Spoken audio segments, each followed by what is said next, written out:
আমি তো ক্যান্সেল করে নিয়েছিলাম সব ইরানের শহরে মনে হয় ক্যান্সেল বাইরে গিয়ে বয়ে রয়েছি আজকে যাইতাম না পরে যদি দিয়ে যেমন এই যে আজকে মাল আছে ব্যাগের মধ্যে আমার 16 কিলো মাল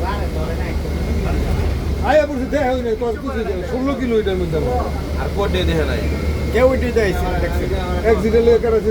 অ্যাক্সিডেন্ট তোমার 2 মিনিট লাগবে বাংলাদেশে ওইটা মনে হয় বিমান আছে কয়েকটা জায়গা আছে 5টা বিমান যেগুলো প্রত্যেকটা জায়গা সব আর শুধু একটা তবে বাংলাদেশে দেখা একটা না না কইতে দিছে অন্য দেশ অনেক কি বিমান জায়গা শ্রীলঙ্কা মাত্র গেল না একটা নসিব বালা যে অবস্থা সব ক্যান্সেল করে বাইরে গেছিলাম বাংলাদেশে কালকে নানার লোকের মুরগা বেঁধে হয়েছে সেলুনে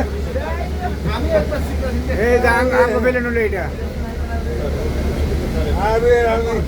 আমরা এটার মধ্যে উঠবো ওই যে কইলাম না কয় কিলো আমি নসিব